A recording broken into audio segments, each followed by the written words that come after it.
All right. So let's get into some headlines from across the state of Texas. You may remember that there is, in fact, a football season going on. There is. And that football season for FCS and Division II, some of the small sub FBS teams. And there are a couple of things I want to get to, but there's one that we have to start. And that is what happened with Sam Houston State this weekend. So Sam Houston State is probably, I would say, yeah, they're the most decorated and the most consistently excellent FCS program in the state of Texas. We had some questions coming into the year as to whether or not they were going to be able to kind of jump up and make that leap and get back there. They had some big questions kind of around their program about whether or not that we wanted to see answered, if they were going to get back to like national title contention. Mm-hmm. They're probably, they're certainly a contender this year in the Southland, but are they going to be able to get in a national title contention? Mm-hmm. Or national title caliber, I should say. Well, this week was a big test. They took on, they welcomed in the number 7 team in the nation, Nichols. Nichols, who has been excellent. Nichols, who has been, obviously number 7 in the nation, undefeated, has looked very, very good this year. And all Sam Houston did was beat Nichols 71-17. It was like what, 50-7 at halftime? Yes, it was staggering. So they tied the game at 7 with 3:01 left in the first quarter, and then they rattled off 64 of the next 74 points in this game. It was an astonishing display. Eric Schmid was fantastic. 21 of 32, 366, and 6 touchdowns. He completed a pass to 9 different receivers. It was the largest blowout against a top 10 foe since 2011. It was stunning. And by the way, it looked like Carthage in the title game. It was stunning, a stunning performance. And by the way, don't just look at the obviously offensive numbers are going to be eye-popping, but the defense was fantastic as well. They held Nicholls State, who is one of the best running teams in the nation, just 118 yards on the ground. That's fantastic. They were all around excellent. And by the way, this was a Southland Conference game, and it was thought to be that it's probably Nichols or Sam Houston.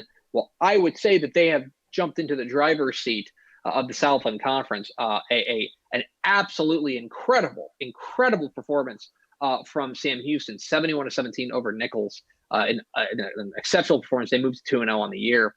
One team that got into the win column this year, and you feel really good for them, Lamar.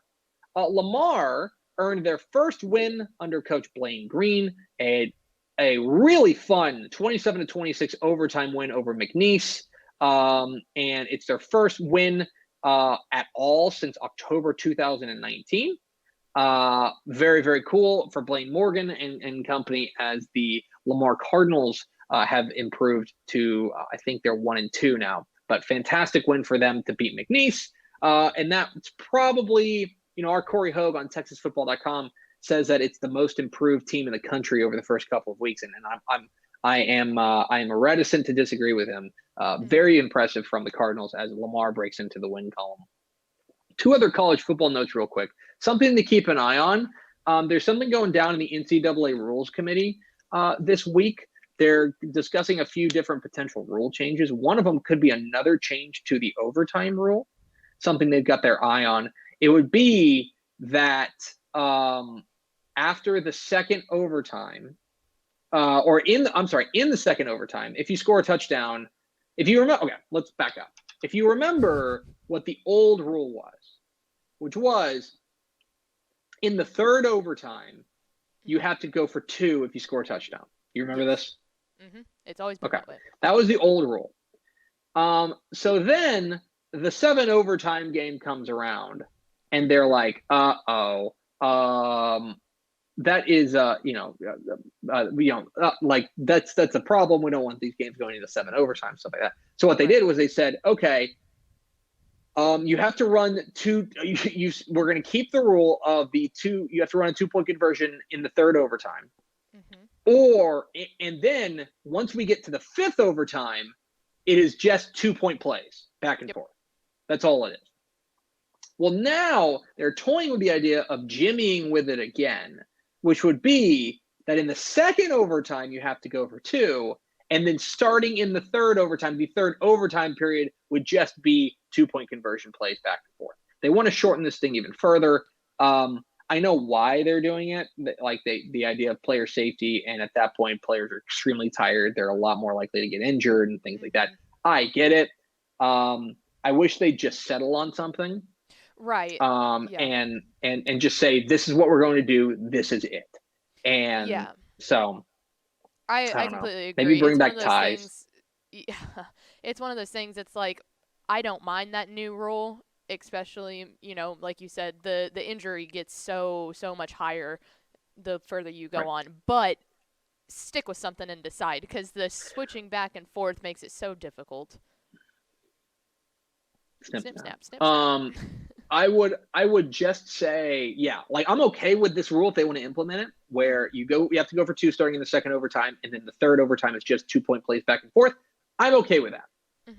But just say, this is what we're doing forever and ever, amen. And just like every year, don't go in and try to find some new adjustment. Another new news from out of Kansas, Dateline Lawrence, Kansas. Not sure if you heard about this. But Les Miles has found himself in some hot water, and now without a job.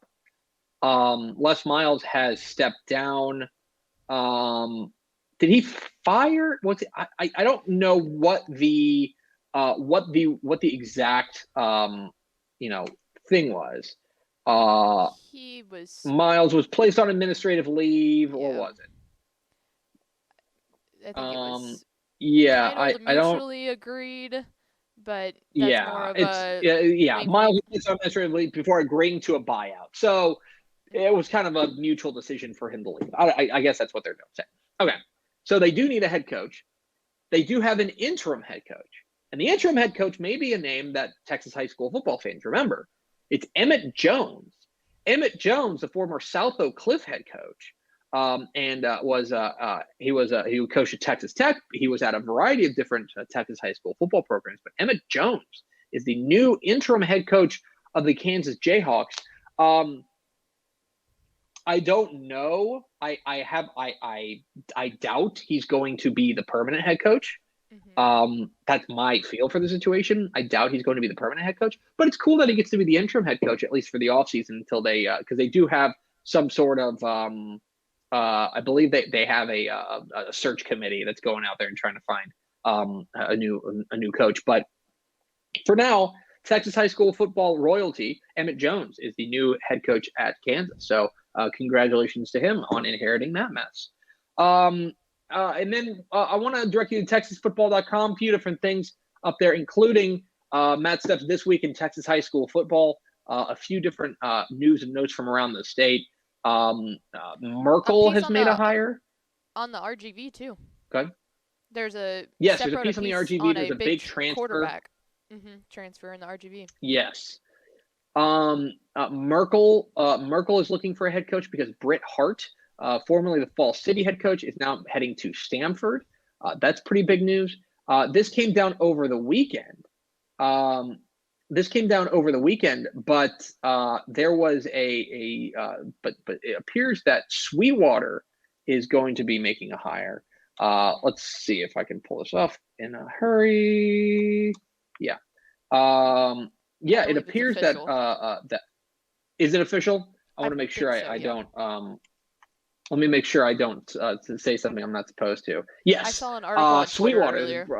From our friend Brandon McAuliffe there at Big Country Preps. Sweetwater is hiring Russell Lucas from Hamlin. Hamlin obviously has been spectacular the past couple of seasons. And so Coach Lucas is moving from Hamlin over to the Mustang Bowl there in Sweetwater. That's pretty big doings out there in West Texas. We also have big movement in the Houston area. Fort Bend Hightower coach Joseph Sam, our buddy, is moving from Fort Bend Hightower up to take on the job at Arlington Bowie. Congratulations to him, as well as Klein Oak is looking for a head coach, as Jason Glenn, their head coach and the A&M star, is moving to an administrative role. He's heading into an administrative role within Klein ISD. So Klein Oak is looking for a job. Or looking for a head coach. So a lot of news and notes on TexasFootball.com about the Texas high school football world. So make sure you are there looking at it with your internet face.